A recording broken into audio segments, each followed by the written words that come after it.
कितनों से बचा सकोगी तुम इस बच्चे को? बग्गा की ये बात सुनते ही अनिका ने बग्गा के पास जाकर जोर से उसके मुंह पर एक लात मार दी और फिर अपने एक हाथ से बग्गा का कॉलर पकड़कर अनिका ने बग्गा से पूछा, मुझे बताओ, आर्यन के नाम की सुपारी किसने दी है? जमीन पर लेटा हुआ बग्गा हैरत और डर से अनिका की आंखों में देखने लगा। अनिका का सवाल बार बार उसके कानों में गूंजने लगा था।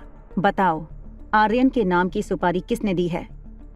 बग्गा इस बार पूरी तरह फंस गया था। ना तो वो अनिका से लड़ पा रहा था और ना ही वो अनिका को झूठ बोल पा रहा था, क्योंकि वो जानता था उसका एक झूठ उसके परिवार के लिए खतरा बन सकता था। बग्गा बिल्कुल धीरे धीरे अटक अटक कर अनिका को कहने लगा, मिस्टर रोहित मारवा एक बहुत बड़े आदमी हैं और बड़े आदमियों की ये खासियत होती है कि उनके दोस्त से ज्यादा दुश्मन होते हैं।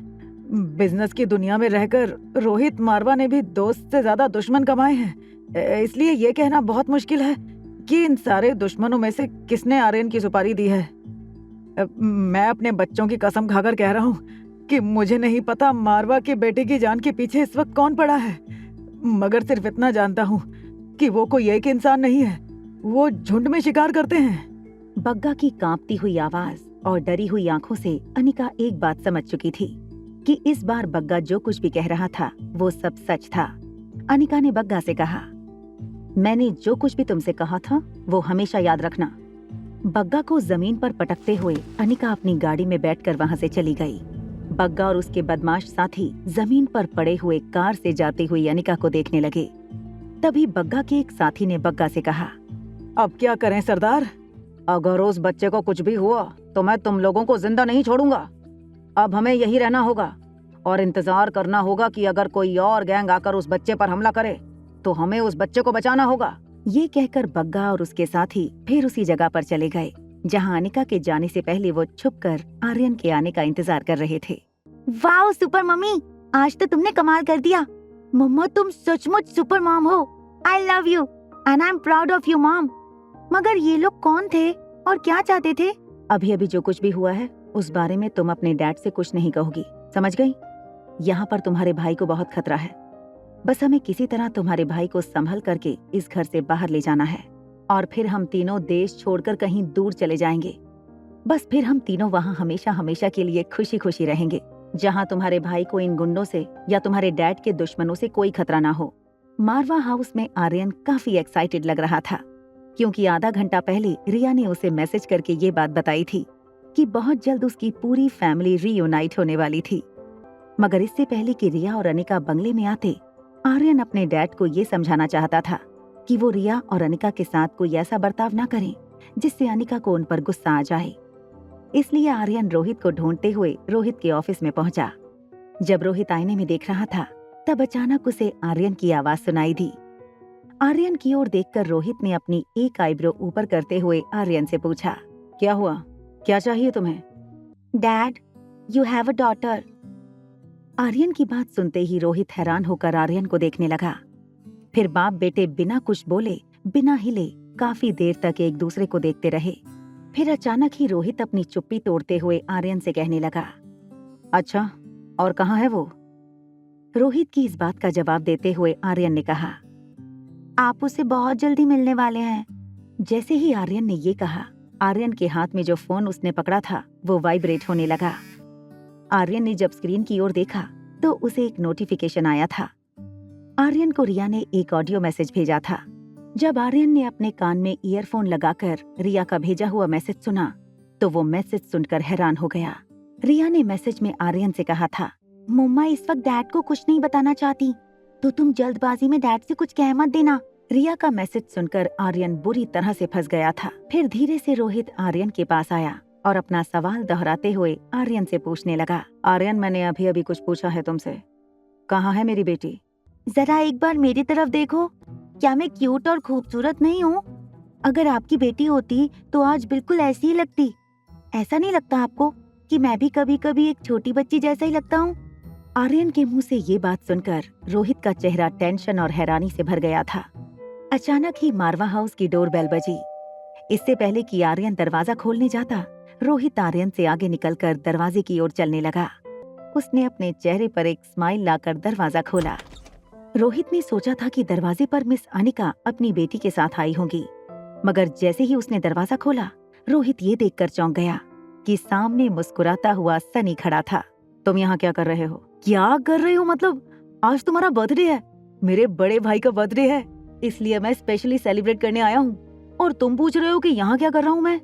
ये कहते हुए सनी सोफे पर आकर बैठ गया। तभी वापस मारवा हाउस की डोरबेल बजी। इस बार रोहित को पक्का यकीन था कि दरवाजे पर जरूर अनिका आई होगी। रोहित अनिका के लिए दरवाजा खोलना चाहता था, मगर जैसे ही रोहित दरवाजा खोलने के लिए अपनी जगह से उठा, इस बार सोफे पर बैठा हुआ सनी दौड़कर मेन डोर खोलने गया। वहां जैसे ही सनी ने दरवाजा खोला, सनी की आंखें चौड़ी हो गईं। रोहित, जो अब तक मैगजीन पढ़ने का ढोंग कर रहा था, उसने मैगजीन एक तरफ रख दी और अपनी जगह से खड़े होकर रोहित ने हैरानी से मेन डोर की ओर देखकर कहा, तुम यहाँ क्यों आई हो? दरवाजे पर खड़ी डॉक्टर शालिनी को देखकर रोहित हैरान हो गया। रोहित को समझ नहीं आ रहा था कि आखिर बिना बुलाए डॉक्टर शालिनी इस वक्त उसके घर पर क्या कर रही थी। What a surprise doctor Shalini, आप यहाँ इस वक्त कैसे आना हुआ बताइए? रोहित की इस बात को सुनकर शालिनी ने मुस्कुराते हुए अपने हाथ में पकड़े हुए फ्लावर्स की ओर इशारा किया, और रोहित समझ चुका था कि शालिनी उसे बर्थडे विश करने आई थी। इससे पहले कि शालिनी और रोहित के बीच में कोई और बात हो सके, सनी अचानक ही दोनों के बीच में आ गया। अरे डॉक्टर शालिनी, आपको आज यहाँ बिल्कुल मजा नहीं आएगा। मेरा मतलब है आप यहाँ आज बहुत अनकंफर्टेबल फील करेंगे। मेरा मतलब ये है कि आज आप जैसी खूबसूरत लड़की का इस पार्टी में होना मुझे थोड़ा सा ऑकवर्ड लग रहा है। वो क्या है ना कि आज पार्टी में सारे के सारे मेल गेस्ट आने वाले हैं। इतनी सुंदर लड़की को अगर पार्टी में देखेंगे तो मेरा मतलब है कि आप बहुत अनकंफर्टेबल फील करेंगे। I hope you understand. Sunny Shalini को ये कहना चाहता था कि अपना गुलदस्ता यहाँ टेबल पर रखो, रोहित को बर्थडे विश करो और इधर से निकल जाओ, मगर शालिनी सनी की ये चाल कामयाब नहीं होने देना चाहती थी। मुस्कुराते हुए सनी से कहा, तुम मेरी फिक्र मत करो, मैं अपने आप को संभाल सकती हूँ। By the way, thanks for your concern. ये कहने के बाद डॉक्टर शालिनी सीधे किचन की ओर जाने लगी। रोहित समझ नहीं पा रहा था आज अचानक क्यों इतने बिन बुलाए मेहमान उसके घर में एक के बाद एक आने लगे थे, और जिस मेहमान को बुलाया था वो तो अब तक पहुँची ही नहीं थी। जैसे ही डॉक्टर शालिनी किचन के अंदर एंटर हुई, फिर से मारवा हाउस की डोरबेल बजने लगी। इस बार रोहित ने वहीं रुकने का इशारा किया, लेकिन तभी किचन से बाहर निकलते हुए डॉक्टर शालिनी ने रोहित और सनी से कहा, आप लोग रुकिए, मैं देखती हूँ कौन है दरवाजे पर। शालिनी की इस हरकत पर रोहित, मारवा और सनी दोनों एक दूसरे को ऐसे देखने लगे जैसे दोनों को अभी अभी 440 वोल्ट का झटका लगा था। जैसे ही डॉक्टर शालिनी ने दरवाजा खोला, सामने खड़ी अनिका को पार्टी ड्रेस में सजी हुई देखकर शालिनी की आंखें चौड़ी हो गईं। तुम यहाँ क्या कर रही हो? ये कहते हुए शालिनी दरवाजे के बाहर आकर अनिका के पास खड़ी हो गई और पीछे से उसने दरवाजा थोड़ा सा बाहर की तरफ मोड़ लिया, जिससे रोहित बाहर खड़ी अनिका को न देख सके। क्यों, क्या मैं यहाँ नहीं आ सकती हूँ? देखो, मारवा खानदान और मल्होत्रा खानदान में बहुत फर्क है। क्या तुम स्टेटस की मान मर्यादाओं को भूल चुकी हो पूरी तरह से? बिन बुलाए इस तरह पार्टी में आने का क्या मतलब होता है जानती हो? मैं बहुत अच्छी तरह से जानती हूँ तुम जैसी लड़कियों को, मगर हाँ, तुम्हें ये जानकर बहुत दुख होगा कि अभी अभी मिस्टर रोहित मारवा ने कहा है कि इस पार्टी में कोई लड़कियाँ शामिल नहीं हो सकती, इसलिए तुम जा सकती हो। ये कहने के बाद डॉक्टर शालिनी ने बंगले के अंदर जाकर अनिका के मुँह पर मेन गेट बंद कर दिया। अंदर सोफे के पास खड़े रोहित ने शालिनी को इस तरह दरवाजा बंद करते हुए जब देखा तो वो हैरान रह गया। रोहित ने अपने कदम आगे बढ़ाते हुए शालिनी से पूछा, डॉक्टर शालिनी, कौन आया था? सिक्योरिटी गार्ड की टीम आई थी आपको बर्थडे विश करने के लिए। मैंने उनसे कहा कि अंदर आकर तुम्हें विश कर दें, तो उन्होंने कहा कि नहीं, इस वक्त वो आपकी प्राइवेसी को डिस्टर्ब नहीं करना चाहते। डॉक्टर शालिनी की बात सुनकर रोहित को थोड़ा अजीब लगा, क्योंकि सिक्योरिटी गार्ड तो सुबह ही रोहित को फूल देकर उसे बर्थडे विश कर चुके थे, और इन सब के बीच में रोहित को ये नहीं समझ आ रहा था कि आखिर अनिका अब तक पहुंची क्यों नहीं थी। रोहित बेसब्री से दरवाजे की ओर देखने लगा। रोहित को बार बार ये लग रहा था कि जब उसने आज ही अपनी पार्टी सेलिब्रेशन को इतनी अच्छी तरह प्लान कर लिया था, तो बार बार अनचाहे लोग उस पार्टी में आकर उसका मूड खराब क्यों करने लगे थे, और आखिर अनिका अब तक आई क्यों नहीं थी। सनी, जो रोहित के सामने सोफे पर बैठकर अपनी गेम खेलने लगा था, वो रोहित को देखकर अचानक ही पूछने लगा, क्या तुम किसी का इंतजार कर रहे हो? बिल्कुल नहीं, मैंने किसी को नहीं बुलाया। और तुम्हें ऐसा क्यों लग रहा है जैसे मैं किसी का वेट कर रहा हूँ? ये बात सुनते ही शालिनी मुस्कुराकर फिर से किचन की ओर चली गई। अनिका के बारे में सोचते हुए रोहित सनी से दूर एक कोने में रखे पियानो के पास जाकर बैठ गया। पियानो की कीज पर अपनी उंगलियां घुमाते हुए रोहित सोचने लगा, मैं क्यों उसका इतना बेसब्री से इंतजार कर रहा हूँ, और शायद उसके ना आने से मुझे अब बुरा भी लग रहा है। ये मेरे साथ क्या हो रहा है? अभी रोहित ये सब कुछ सोच ही रहा था कि आर्यन अपने कमरे से दौड़ते हुए बाहर आया और रोहित के पियानो पर अपने दोनों हाथ रखते हुए बड़े ही गुस्से के साथ रोहित से कहने लगा, मैंने सुना कि आपने मॉम को अंदर आने से मना कर कर दिया, आप ऐसा कैसे कर सकते हैं? ये कहते हुए आर्यन ने अपना एक हाथ जोर से पियानो पर दे मारा। आर्यन की बातें सुनकर रोहित बिल्कुल हैरान रह गया था। जब रोहित को लगा कि शायद कुछ गड़बड़ है तो थोड़ी देर सोचने के बाद रोहित अचानक ही मेन डोर की ओर तेजी से चलने लगा। जैसे ही रोहित ने मेन डोर को खोला तो वो ये देखकर चौंक गया कि सामने अनिका खड़ी थी। अनिका को इस तरह देखकर रोहित हैरान रह गया था। मुस्कुराती हुई अनिका ने रोहित से कहा, आई एम सॉरी, मैंने सुना कि आज की पार्टी में आप लड़कियों को नहीं आने देना चाहते। रोहित का चेहरा एक्साइटमेंट से लाल हो गया था और द बिजनेस टाइकून रोहित मारवा तेज सांसें लेते हुए अनिका से कहने लगा, यस ऑफ कोर्स, आज मैं किसी और फीमेल गेस्ट को एंटरटेन नहीं कर सकता क्योंकि आज मेरे घर एक बहुत ही स्पेशल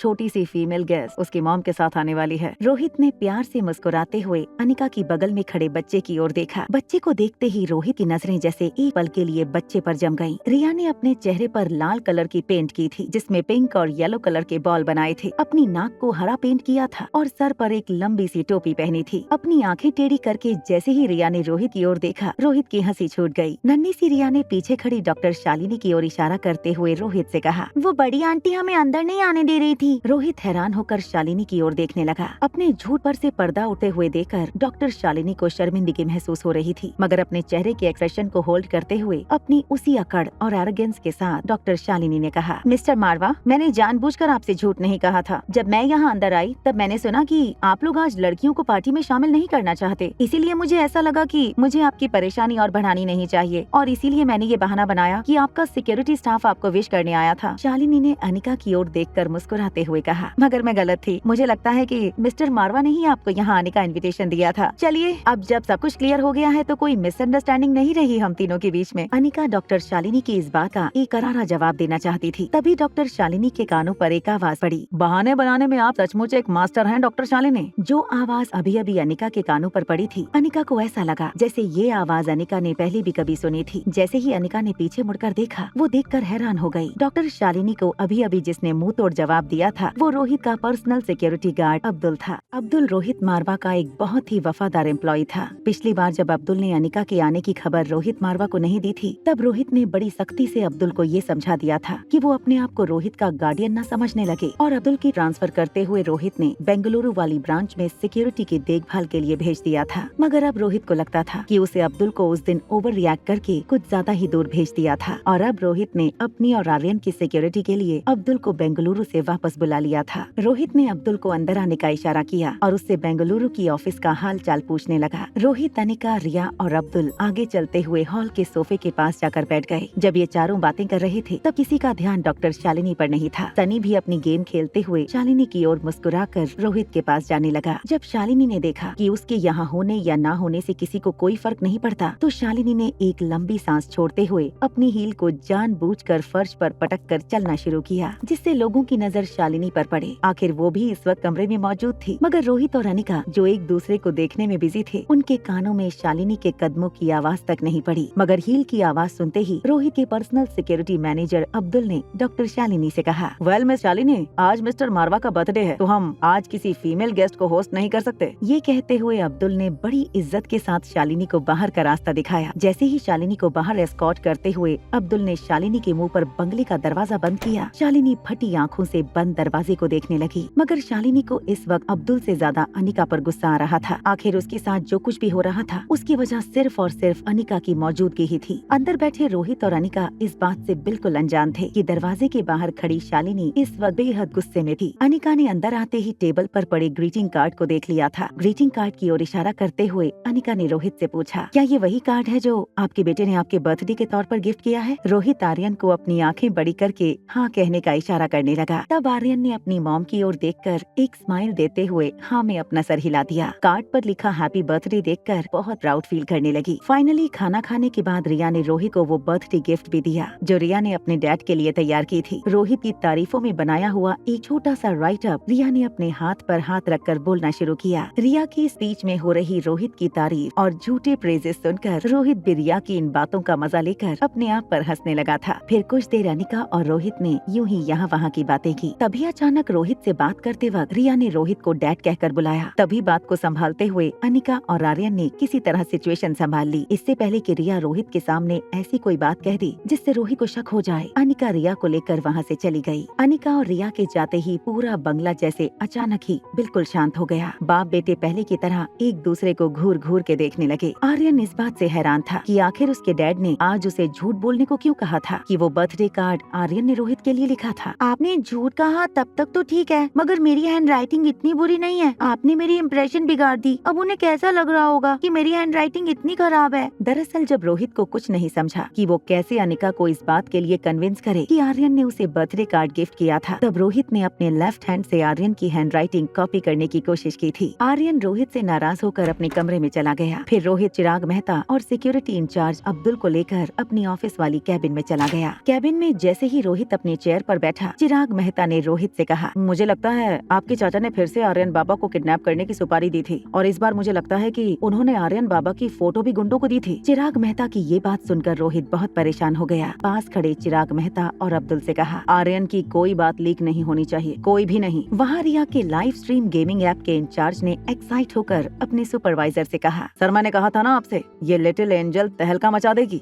बस वही हो रहा है जैसा मैंने कहा था। अभी तो ये लड़की सिर्फ चौथे राउंड तक पहुंची है और ऑलरेडी वो इंटरनेट पर ट्रेंडिंग नामों में शामिल होने लगी है। सर ये बच्ची एक नई ट्रेंडिंग पोस्ट में भी नजर आ रही है। ये बात सुनकर सुपरवाइजर हैरान रह गया। उसने फिर से ट्रेंडिंग टॉपिक को सर्च करना शुरू कर दिया। तभी टॉप ट्रेंडिंग टॉपिक में 200 पोजीशन पर जब नजर डाली तो एक हैशटैग तेजी से ऊपर की तरफ चल रहा था। ये हैशटैग था, I am from a poor family. I only have 75 crore rupees. Supervisor अपनी जगह से खड़ा हो गया और यहाँ वहाँ घूमने लगा। तुम एक काम करो, जितने भी रेलेवेंट सोशल मीडिया प्लेटफॉर्म है उन सब पर इस हैशटैग को और ज्यादा वायरल करवाओ। किसी भी तरह इस हैशटैग को टॉप 3 ट्रेंडिंग टॉपिक्स में लेकर आओ। और फिर अपनी सुपरवाइजर की बात को रोकते हुए इंचार्ज ने मुस्कुराते हुए कहा, समझ गया सर, आगे कुछ कहने की जरूरत नहीं है। सर ये ना सिर्फ इस कंपनी को प्रॉफिट करवाएगी मगर हम दोनों के लिए भी ये लड़की एक अद्भुत डिस्कवरी बनकर सामने आएगी और देखते ही देखते हमारा गेमिंग प्लेटफॉर्म और ये लड़की पूरी दुनिया में फेमस हो जाएगी। सर